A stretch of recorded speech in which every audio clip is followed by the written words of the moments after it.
우리나라 위암 발병률이 세계적으로 상당히 높은 편이라고. 위암으로 가장 많이 죽은 나이대가 30대래요. 초기에는 대개는 증상이 전혀 없습니다. 증상이 나타나서 병원에 오니까 이미 암이 3기나 4기. 3분의 1을 자르십시오. 산에 가. 산에 갔다 와서 또 운동하고.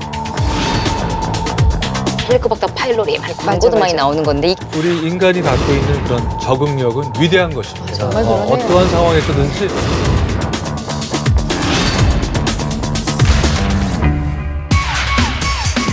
최근 가수 겸 배우 유채영 씨가 위암으로 투병하다 숨졌다는 안타까운 소식이 들리면서 젊은 층들 사이에서도 위암에 대한 관심이 높아지고 있습니다. 오늘 이슈토크 쩐에서는 위암과의 전쟁, 위암과의 한탄전 벌여보도록 하겠습니다. 의료계의 마에스트로 분당 서울대병원 소화기내과 이동호 박사님 스튜디오에 모셨고요. 위암을 이겨낸 분입니다. 코미디언 이상해 선생님도 함께 모셨습니다. 어서 오십시오, 선생님. 네, 안녕하세요. 반갑습니다, 박사님.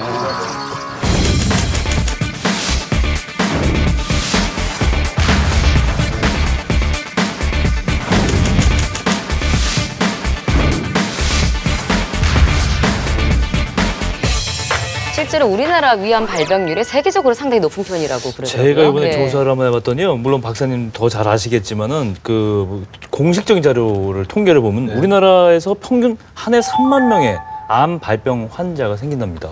많은 3만 거죠, 명. 상당히. 엄청 많아요. 매년 3만 명씩 생긴다는 거니까 얼마나 많은 거예요. 근데 그 중에서도 우리나라 한국인의 발병 암 중에서 종류가 위암이 2위. 여성의 경우에는 이제 갑상선암도 있지만 유방암, 대장암. 근데 여성은 또 위암이 네 번째로 많은 암이에요. 그러니까 남성이 위암이 1위고, 그러니까 남성하고 여성하고 좀 차이가 나는데 실질적으로는 대한민국 전체로 하면 위암이 발병률이 암 중에서 1위다. 이렇게 그렇죠. 통계가 나오고요. 이번에 특히 유채영 씨도 그랬지만 불과 나이가 문제이지 40밖에 안 됐잖아요. 요즘에 발병률이 20대, 40대 사이도 위암 발병률이 상당히 높아졌다. 지난해 통계청 자료를 보면 연령대별로 사망률이 높은 암 중에 위암으로 가장 많이 죽은 나이대가 30대래요. 최근에 우선 유채영 씨 같은 경우는 지난해 10월에 위암 선고를 받았는데 지금 1년도 안 돼서 생을 마감하고 말았고요. 그 1년 전에는 그 굉장히 유명하죠. 울랄라 세션의 그 임윤택 씨. 이분도 위암 발병 1년 만에 세상을 떠났고 또 배우 김민경 씨도 이분은 2010년도에 돌아가셨는데 나이가 그때 30살이었어요. 30살이면 정말 굉장히 젊은 꽃다운 나이인데. 나이인데. 그러니까요. 특히 30대가 아주 위험할 수 있는 것은 보통 한 40대 이후부터는 그 국가 암검진 프로그램 때문에 이제 하게 됩니다. 하지만은 특히 20대, 30대는 전혀 암이 생길 거라고는 생각을 못하는 연령대거든요. 젊고 건강하니까. 근데 그렇기 때문에 위암이 발견되더라도 진행암이 많습니다. 그러니까 40대나 50대들은 이제 건강 체크를 꾸준히 하기 때문에 암을 찾아도 초기 위암, 조기 위암이 많은데 비해서 젊은 층은 증상이 나타나서 병원에 오니까 이미 암이 3기나 4기로 이렇게 많이 진행한 경우가 많죠. 또한 또 젊은 층 암 중에는 유달리 그 분화도가 나쁜 암들이 있습니다. 이 분화도라는 것은 모양이 굉장히 흉측해서 정상세포하고는 아주 모양이 아주 전혀 다른 그런 암들인데 이 분화도가 나쁜 암들은 특징이 굉장히 초기부터 진행이 빠르고 전이가 빠릅니다. 그래서 이 젊은 분들이 특히 분화도가 나쁜 위암에 걸리면은 이렇게 뭐 1년도 안 되는 짧은 시간 안에 돌아가실 수 있게 되는 거죠. 선생님 같은 경우에는 처음에 언제 이렇게 암이 있다는 걸 어떻게 알게 되신 거예요? 그거죠. 뭐 저도 뭐 나는 늘 건강한 사람으로만 알았어요. 근데 와이프가 자꾸 날 보고 저 병원에 가서 왜 진단? 와이프는 병원을 좋아해요. 난 괜찮다고 그러니까 막 신경질을 내면서 아니 돈 다 내놨는데 왜 그 건강 왜 안 받으러 가냐고 막 화를 내요. 그러니까 에이 뭐 돈 냈다니까 안 갈 수고 물러달라고 그럴 수도 없잖아요. 그러니까 가서 받았죠.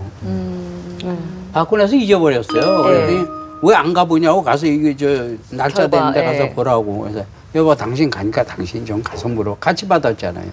좀 물어보라고.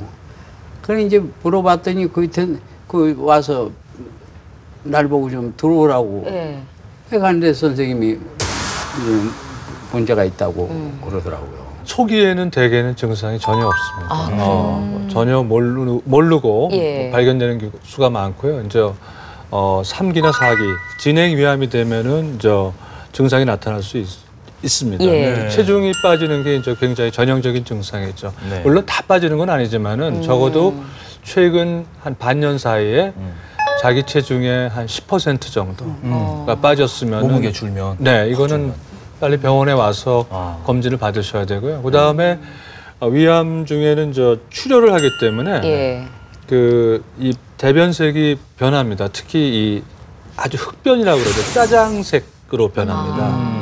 흑변으로 변하는데 그래서 아주 수처럼 까만 변이 나오면은 이건 빨리 병원에 오셔야 됩니다. 그 미국 암 연구소가 네. 그 위암 발생 요인, 그러니까 발생 요인을 알아봤는데 2위가 우선 흡연이에요. 근데 1위는 바로 식사입니다. 식습관이랑 관련이 많대요. 특히 위암 같은 경우에. 특히 우리나라 사람 같은 경우 보면 우리나라는 되게 자극적인 맛 좋아하잖아요. 맵고 네, 짠 거, 뭐 이런 걸 좋아하다 보니까 우리나라 같은 경우에는 하루에 먹는 소금량이 15g이래요. 네. 그런데 세계보건기구 권고 기준은 5g이래요. 3배를 많이 먹는 그렇죠. 거예요. 우리가 3배나 많이 그 소금을 먹고 있는 거고, 그런데 이렇게 맵고 짠 걸 먹으면은 위 점막이 이제 손상되는 거죠. 네. 그렇다 보니까 이제 위염, 나아가서 위암 발병률도 높은 거고요. 그리고 그 헬리코박터균. 우리 또 TV에서도 많이 봤잖아요. 네. 이게 우리나라가 유독 감염률이 높대요. 40세 이상의 보균률이 50%가 넘는 거. 굉장히 높은 거죠. 예. 근데 여기다가 이제 또 뭐 담배 이런 게까지 겹쳐지면은 발병률은 더 높아지겠죠. 담배를 너무나 좋아했고 네. 담배를 안 피면 사람이 네. 금단 현상이라고 그러나 뭐안 펴본 적은 없어요. 왜냐하면 이렇게 담배 끊겠다고 담배를 다 예. 쌓아갖고 밖에다 집어 던지고 들어와요. 예. 뭐 약 한 2, 3분 있다가 또 나가서 그걸 다 일일이 그걸 해서 종이에다 말아서 피우고 그렇게 되더라고요. 근데 아까 우리 암 발병하는 여러 가지 원인 중에 식습관이 나왔었고 네. 균 얘기 나왔잖아요. 네. 헬리코박터균. 네. 헬리코박터 파일로리 광고도 맞아. 많이 나오는 건데 이게 왜 유독 한국 사람들이 여기 약하다는 얘기가 나오는 거예요? 그러니까 위암이 많은 나라에는 예. 이런 헬리코박터 파이로리 균을 갖고 있는 그런 보균자들이 그렇죠, 많군요. 많죠. 그래서 한국, 뭐 예. 일본, 중국 많은 편입니다. 물론 헬리코박터 균이 있다고 해서 다 위암이 생기는 건 아닙니다. 예. 그 중에 일부가 네. 생길 수가 있는 거죠. 뭐 예. 1 내지 2%, 또 뭐 많이 보고하는 분들은 네. 한 10% 정도가 위암으로 진행할 수 있다는 거죠. 그러니까 이 헬리코박터균이 있으면 왜 위암이 생길 가능성이 높아지냐면은 예. 이 헬리코박터균이 그 위 점막에 계속 염증 반응을 일으키는 겁니다. 이 염증이라는 것은 한자로 이제 불화자를 2개 예. 혹에 쓰지 않습니까? 예. 아주 뜨거운 거. 뜨거운 반응인데 예. 헬리코박터균은 10년, 20년 장기간 동안의 염증을 계속 일으켜서 결국은 위 점막, 정상적인 위 점막을 흉측한 암 덩어리로 이제 변환시킨다 이렇게. 저는 뭐 말씀드릴 수 헬리코박터균으로 있겠습니다. 감염된 사람이 뭐 전부 다 위암 발병은 안 된다고 그렇죠. 할지라도 예. 그래도 헬리코박터균이 좀 무서운데 말씀하신 거 들어보니까. 근데 이 헬리코박터균이 감염되는 게 보통 네. 음식이나 물 같은 걸로 감염되는 거잖아요. 예를 들면 뭐 제가 만약에 헬리코박터균에 감염된 사람이라면 제가 뭐 먹었던 물을 네. 박사님이 드시면 박사님이 감염될 수 있고 뭐 이런 건가요? 이 플라그, 치석이나 이런 입안에서도 나오는 경우들이 있는데요. 네. 대부분의 경우에는 그 보균자, 헬리코박터를 네. 갖고 있는 분들이 대변으로 나온 화장실이나 이런 뭐 예. 화장실 손잡이나 변기에 있었던 예. 그런 대변으로 나온 헬리코박터균들이 손에 이렇게 묻어서 감염돼서. 그걸로 음식을 섭취한다든지 그래서 수인성 전염병하고 같은 경로를 밟는다고 생각하시면 그러면 되겠습니다. 그거를 예방하기 위해서는 어떻게 해야 손 될까? 좀 제일 좋은 게 잘 손을 씻어야 자주 될것 씻는 같은데. 손을 자주 쓰는 게 좋죠. 왜냐하면은 아주 지금 40세 이상의 그 우리 성인 우리 예. 국민들은 예전에 그런 그 수세식 변소나 양변기 없었습니다. 그렇죠. 다들 예. 재래식 변소고 재래식. 손을 그렇죠. 씻는 수 있는 그렇죠. 화장실밖에 없었죠. 이런 예. 세면대들도 상당히 적었죠. 네. 아마 그런 여러 가지 요인들 그리고 지금은 뭐 수도가 다 보급됐지만 예전엔 또 그렇지도 못했고요. 그런 요인들 때문에 아마 헬리코박터가 많았을 거라고. 이렇게. 근데요, 박사님, 그 이렇게 헬리코박터균에 감염됐어 무슨 항생제도 먹고 이런 거 하기 전에 네. 그냥 왜 광고에 보면은 왜 요구르트인가요? 그런 거 M 먹으면. 무슨 친이. 근데 왠지 그거를 네. 그냥 매일 하루에 한 병씩 먹으면 헬리코박터균에 감염된 일은 없을 것 같은 그런 느낌도 들거든요. 그래서 효과가 있는 건가요? 그거는 저희가 조금 그 임상적인 그 데이터들이 있는데 요구르트 자체로는 헬리코박터를 아주 없앨 수는 없습니다. 그러니까 박멸이 안 되는 거죠. 억제하는 효과는 부분적으로 있습니다. 부분적으로 있지만 그 요구르트가 치료제는 아니에요. 그렇죠. 균 자체를 없앨 수는 없습니다. 그래서 완전히 박멸시키기 위해서는 병원에 와서 제대로 된 처방전을 가지고 약을 복용하셔야지만 100% 균을 제균, 박멸시킬 수 있습니다. 예, 저도 이 위암 오늘 다룬다고 그래서 좀 공부를 해봤는데 위암 네. 발병률이 높은 분들 중에 위축성 위염 네. 그리고 장상피화생 환자들이 특히 주의해야 된다 이런 게 있더라고요. 네. 저는 다소 생소한데 네. 이건 어떤 질병이에요? 그러니까 위축성 위염이라고 하면은요. 네. 위가 굉장히 이렇게 한 5층 정도로 아주 푹신푹신한 쿠션처럼 된 위 점막인데 아, 예. 아주 장기간 10년, 20년 위염을 만성 위염을 앓게 되면은 우리가 뭐 가죽이 단다 그러죠. 얇아집니다. 그걸 갖다 위축성 위염이라고 합니다. 그리고 예. 위축성 위염이 되면은 그 다음에는 위의 그 표면 점막이라고 그러죠. 위 껍질의 모양이 소장이나 대장 껍질 모양으로 이렇게 아주 변성이 됩니다. 예. 그런 경우에는 일반적으로 위암이 생길 확률이 한 11배 정도 올라가는 걸로 이렇게 보고돼 있습니다. 위 전체가 이렇게 위축성 위염이나 예. 또 장상피화생, 네.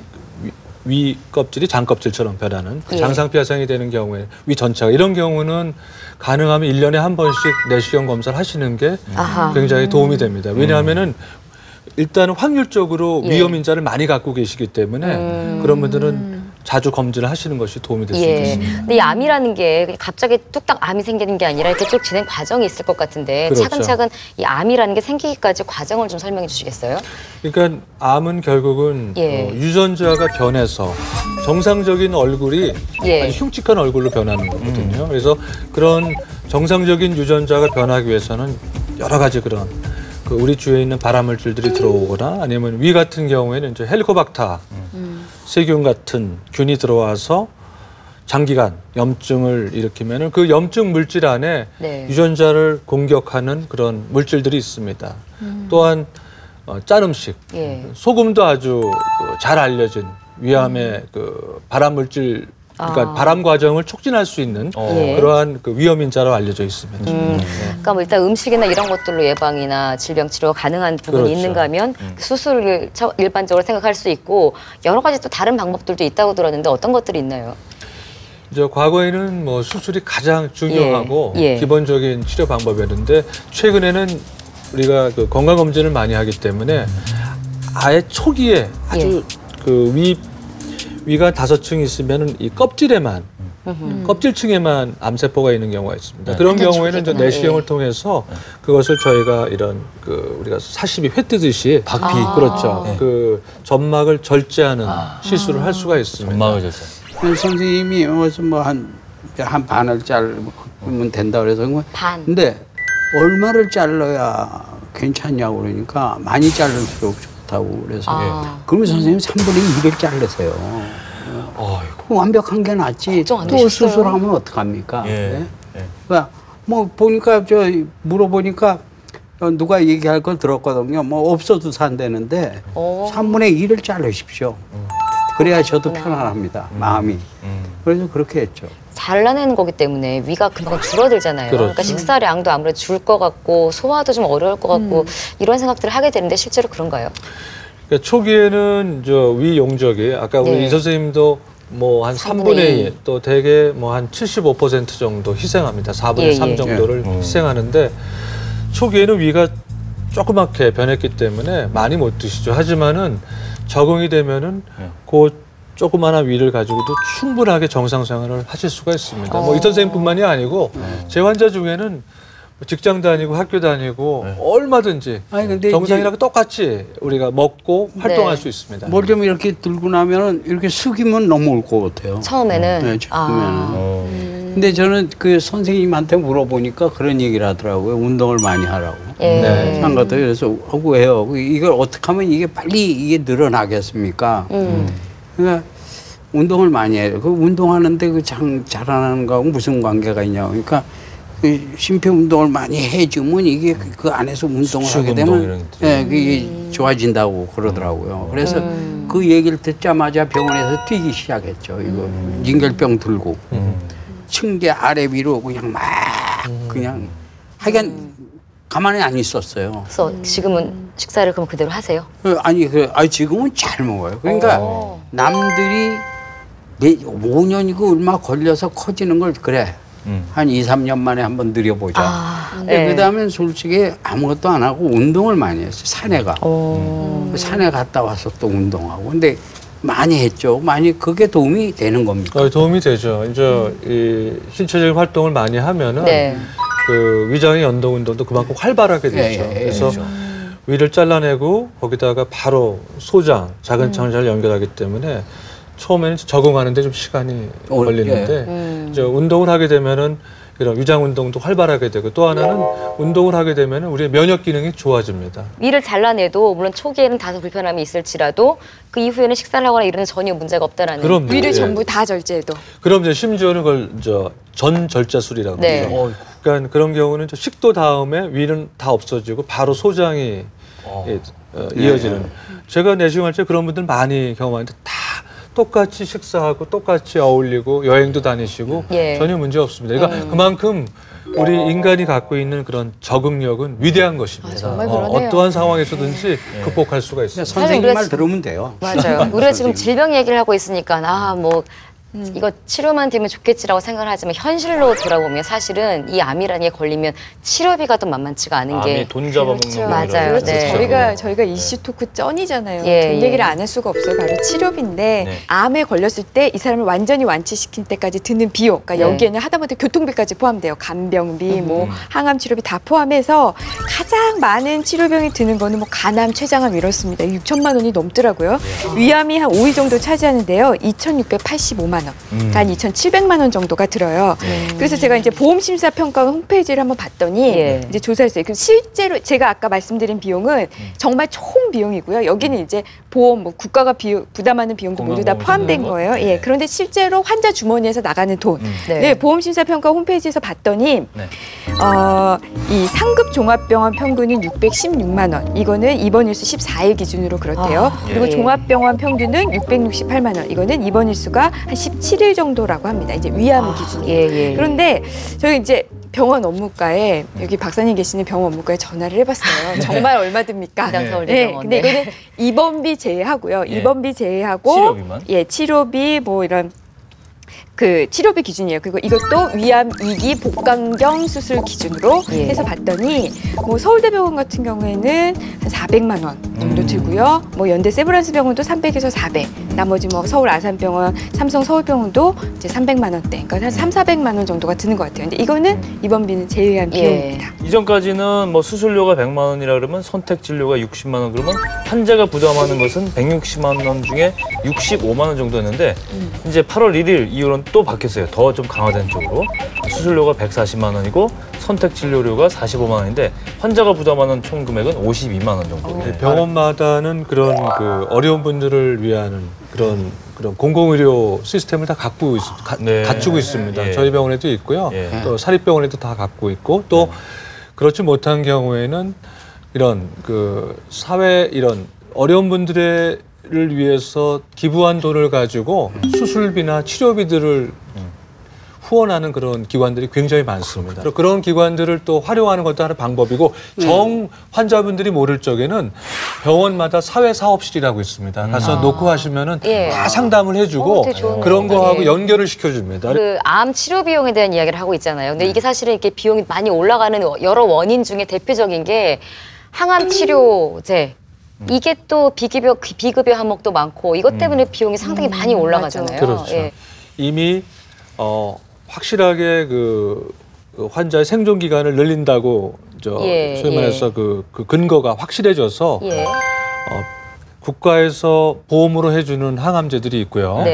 최근에 개발돼서 신약으로 개발이 돼서 아직까지 효과는 있지만은 아직까지는 충분하게 생존 기간을 늘린다고 아직은 근거가 충분치 않은 그런 항암제들도 있습니다. 이런 신약인 경우에는 물론 효과는 있지만은 모든 분에게 쓸 수는 없다. 모든 분에게 그걸 국가가 지원할 적에는 재정적으로 굉장히 그 많은 비용이 들어갑니다. 왜냐하면 한 가지 예. 신약인 경우에 그 한 달 치료 비용이 한 300에서 500만 원까지 가는.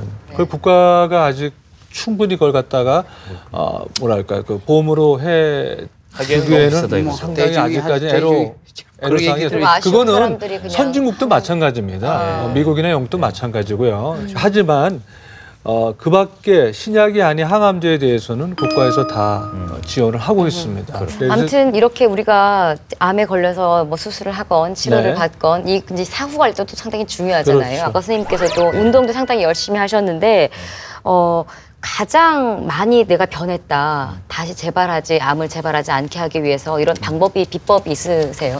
아니 저는 비법이라는 건 하나입니다. 그냥 그래 편안하게 스트레스 받지 마. 내가 몸이 더 아플 수가 있다. 스트레스를 봐. 내가 싫은 사람 만나면요 괴로워요. 그냥 뭐 어떻게 할 수도 없고 그러니까 싫은 사람 안 만나는 거예요. 그러니까 요즘에 가끔 요새 얼굴 안 보여 저한테 얘기하는 사람은 제가 안 만나는 사람이에요. 그러니까 신경을 쓰고 싶지가 않은 거예요. 그리고 뭐 괴로운 일이 있으면 저게 습관이 돼갖고요. 빨리 잊어버려요. 내 주위에서 가장 큰 스트레스는 사실 우리 처 잔소리입니다. 그러니까 이거 와이프한테 내가 흔히 그런 얘기를 해요. 여보, 당신 나 일찍 죽이려고 그래? 나 스트레스 받게 하지 말라고. 그래서 비법 있으세요? 아내분에게 스트레스 안 받는. 스트레스 될 수 있으면 밤에 들어갈 때 와이프 잘 때 들어가죠. 안 마주치는 얼굴을 부딪히면 한마디 하니까요.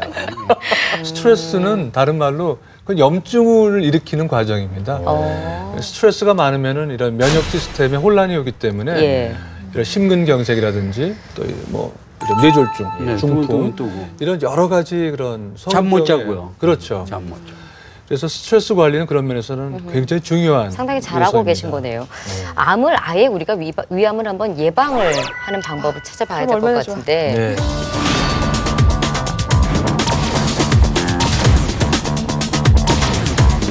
식생활에 의한 게 거의 40% 정도 되니까요. 위암 발병률이 증가한다. 그래서 얘가 고기에 찰싹 달라붙는데요. 거기 하나에 담배 한 거의 그 60개. 네. 가장 많은 게 최근에 제가 보니까 차가버섯 그리고 일명 항암버섯이라고 불리는 상황버섯 실제로 이런 게 좋은 건지 다양하게 먹어야 됩니다. 다양하게. 우리가 어떤 음식을 먹는가보다 어떻게 먹는가인 것 같아요.